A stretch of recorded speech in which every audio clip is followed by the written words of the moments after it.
Um, what's up, everyone? I'm Vanta. I'm only saying that because Ricky wants an intro, so I gotta think of a better intro. It's Vanta like Vanta Black, but it's not what it means.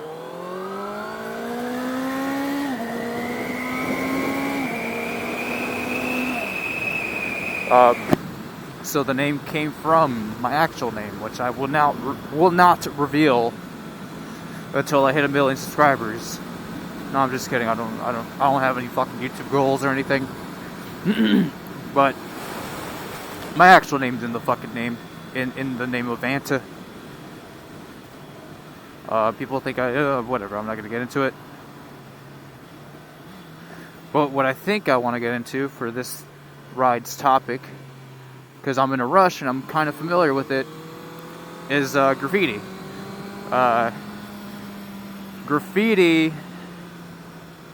Get the fuck out of here.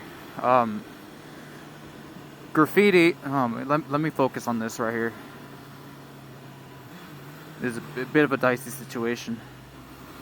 You got this trailer that wants to go. No cops, no cops. Not that this is illegal anyways, but just gotta be mindful of them. Because they are cracking down on motorcyclists. That used to be like an unspoken rule, unless they're doing crazy shit like wheelies everywhere. You know, they won't chase you, but they'll tell you, like, you know, they'll put their lights on to tell you, like, hey, knock that shit out or get the fuck out of here. Generally, police chases with motorcycles can end up with a fatality.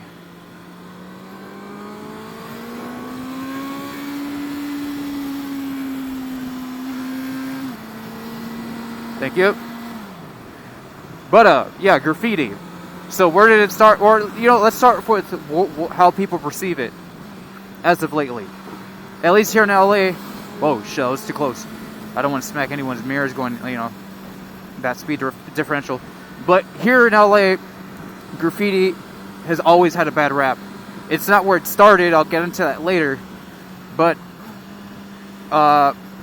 you know, generally when hip-hop and stuff reaches the West Coast, it tends to get violent.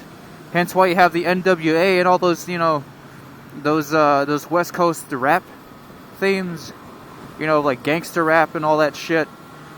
So, here in LA,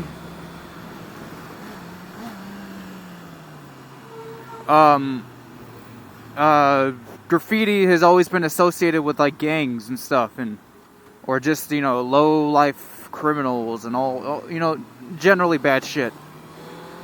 And that's because it was, at least here in LA, that's what it was associated with.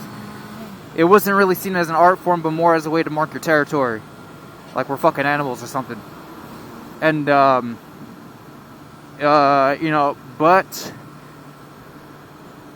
you know, and because of that, there was this huge graffiti war in the 90s where you would be pretty much convicted as a felon for if you were caught doing graffiti, regardless of what it was for. You know, you'd immediately be associated with gang violence, and there you go, you become a felon just for putting paint on a wall where it shouldn't be. But where it started was in the 70s, you know, in the Bronx area, and like the kind of the black communities of the East Coast in like the New York area.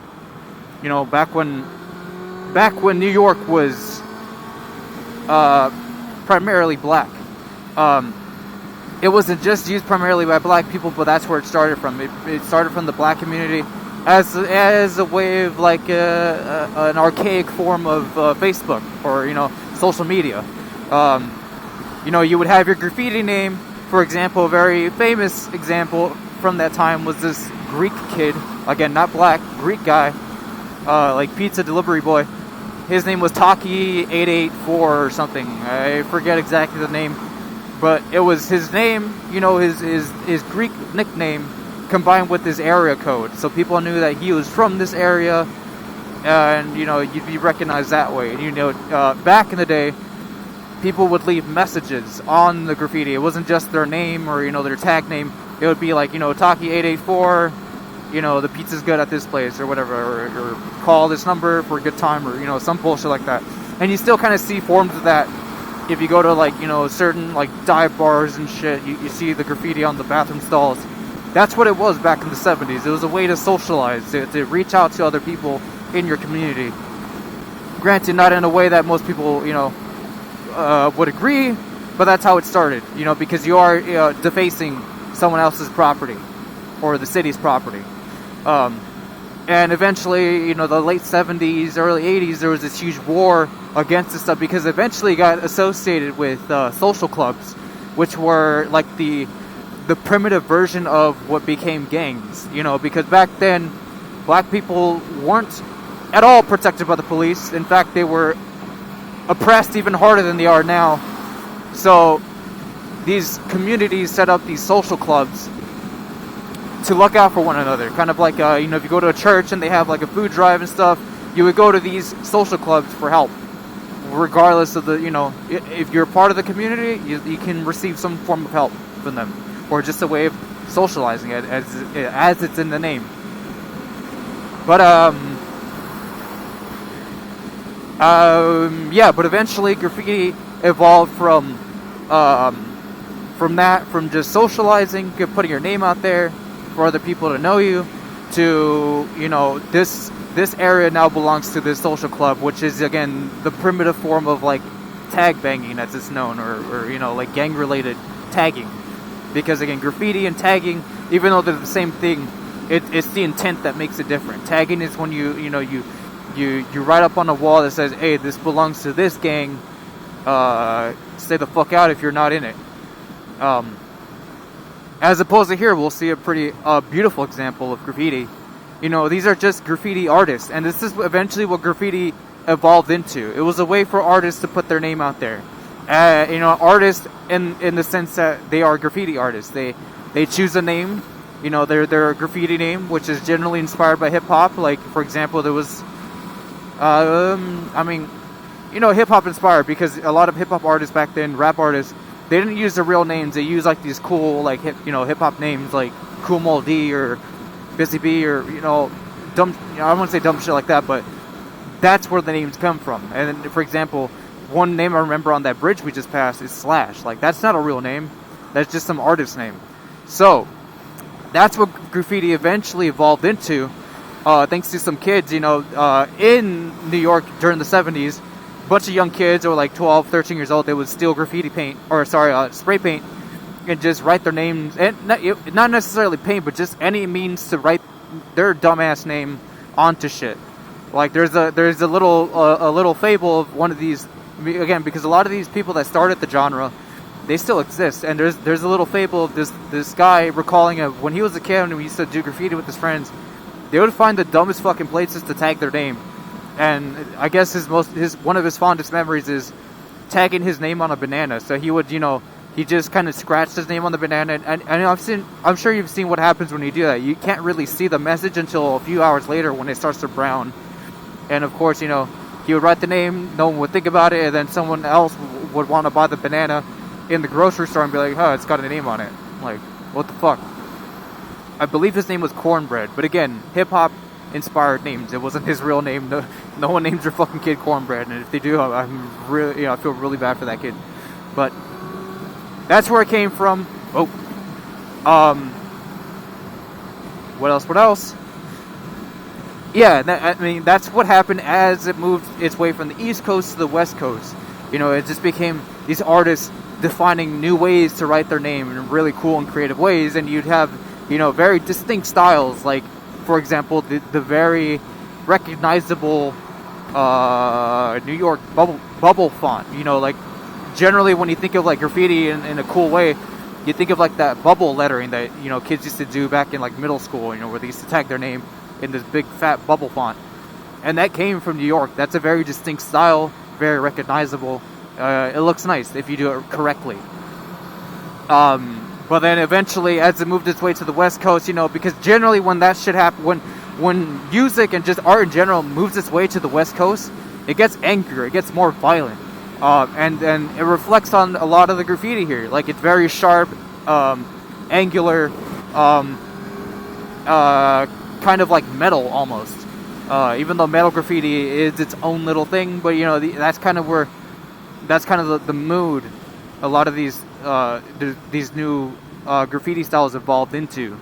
Just kind of sharp, angular, in your face, like almost incomprehensibly, or like almost illegible because of how stylized it is. But again, it's a cool style. I don't think we'll see any more examples of graffiti for a while, or at least good examples. And if I have time, I'll probably let's see. Even though the camera won't catch it because I'll be going so fast, so let's actually not do that. Let's choose the shorter route to work, because I did leave the house a bit late. But eventually, certain, I don't know, graffiti artists, they're artists. They recognize what colors work together, how to synthesize a piece of work to make it look beautiful. And unfortunately, because of the 90s, the way it was kind of portrayed in the 90s, are associated with gangbanging, most people do not like graffiti. I used to be one of those people that when I see graffiti, I'm like, oh, look, it's making LA look disgusting. And yes, as well as the trash here along the highways, a lot of graffiti looks like garbage because, again, it comes from what graffiti people call, or what, graffiti writers, they are called writers. They write their names on walls, pretty much. So they call themselves writers. They invented this category of, like an archetype called a toy. A toy is pretty much a new graffiti artist, or just someone with a graffiti artist with no talent. So being called the toy is not a nice thing. When I was in it, it was just thrown as an insult. It wasn't really because of the skill, because I was on par with a lot of these graffiti artists, sticker artists, which I can get into later. But it was just a way to insult someone, like saying your mom's ugly or something, like, oh, you're a fucking toy. No examples of graffiti here, unfortunately. Oh no! Oh man, that was beautiful. I don't think the camera caught onto that. Actually, yeah, we're gonna see a couple of examples here. On a few of these overpasses, there are some really nice examples. Beautiful.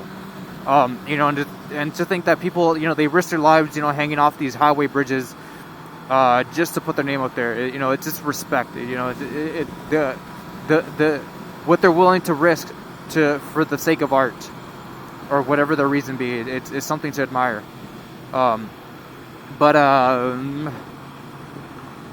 Yeah, I mean, that's unfortunate because of I mean, that's okay-ish graffiti that we're seeing right here. But like AIDS, Cluck, I can't read them all because of the traffic. But right there, Hofk, that one's pretty sick. That one's not as good as some of the other examples, but still, nice colors, beautiful. There's all these right here, awesome. Again, it's just a form of art to me. And of course, there are new artists that just don't know what they're doing. They're still trying to find their way. And then there's guys that have been doing it for a while, like this guy named Saber, who is very famous here in LA. Some white dude goes by the name Saber.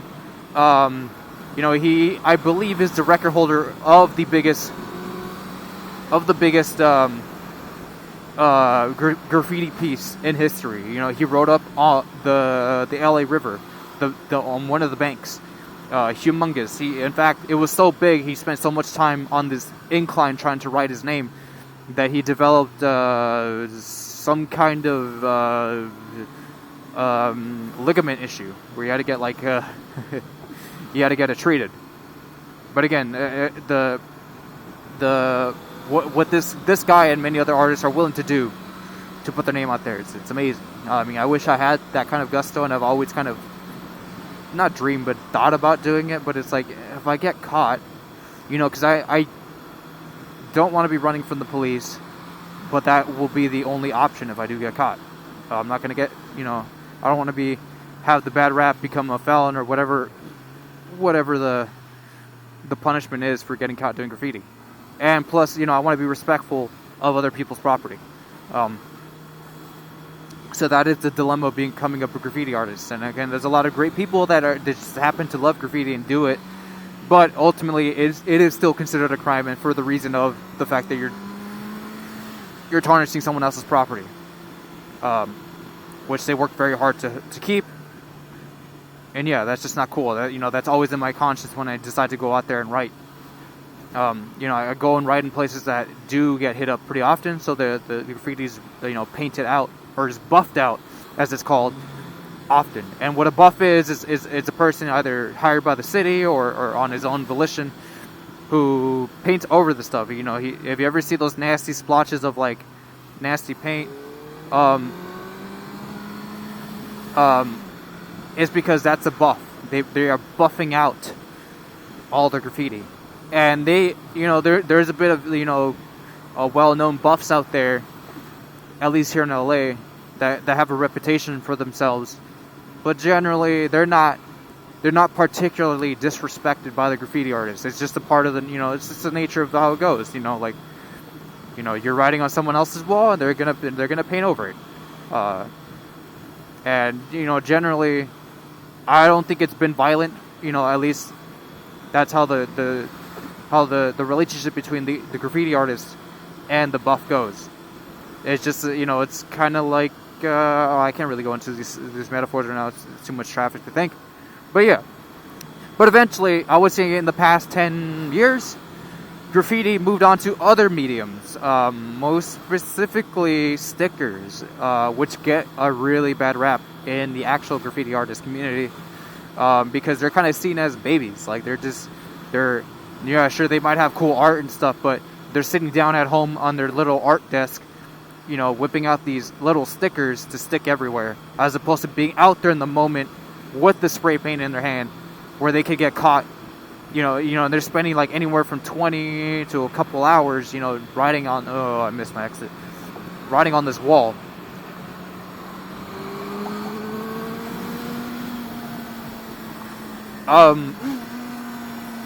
But yeah, that is, again, sticker artists. Generally, it's pretty common for sticker artists, which I was for a while as well, to put their art onto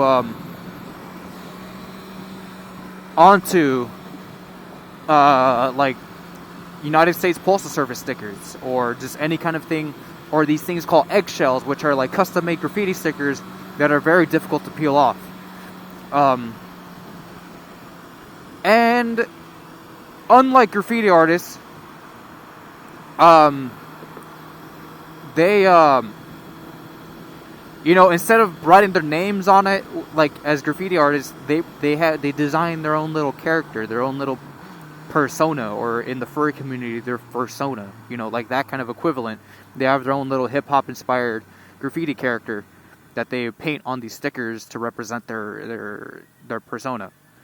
For example, I had a few of them. Again, my name is Vanta, generally associated with the darkest black you can ever possibly create. Again, the name didn't really come from that, but you know, I would take on that persona, that I would just paint dark characters, like not dark in the color sense, but like dark themes.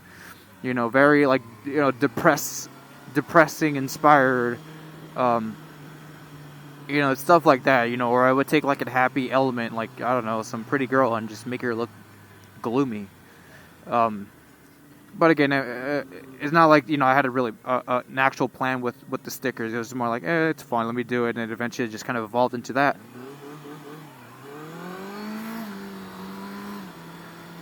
But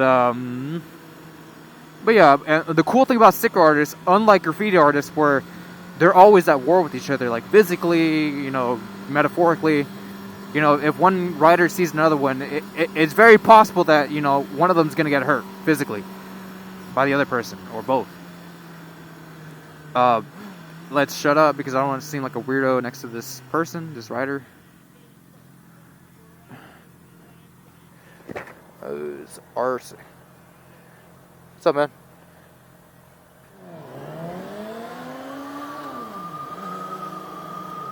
I'll give this guy his space. Okay, he's gone. Now I can talk.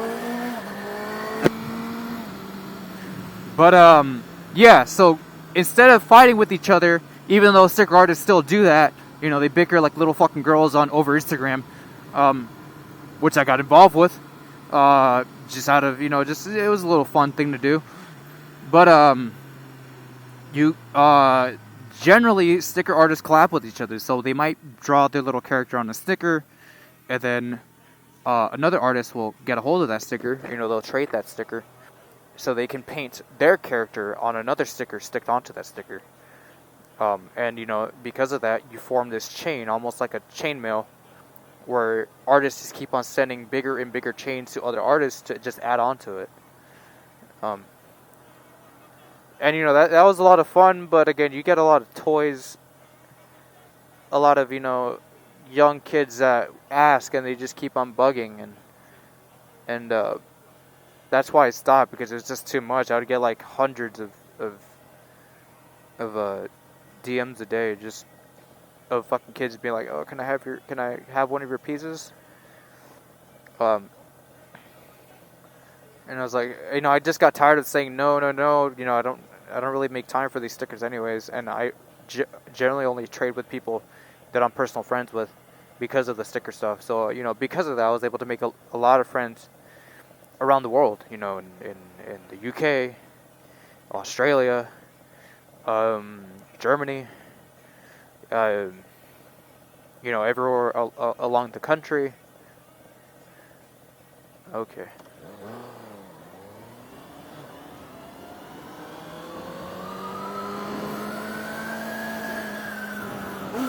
So again, that's the beautiful thing about sticker artists. It's a way, again, going back to the roots of graffiti. It was a way to socialize, and again, I was able to meet a lot of people through that around the world. Is it my turn?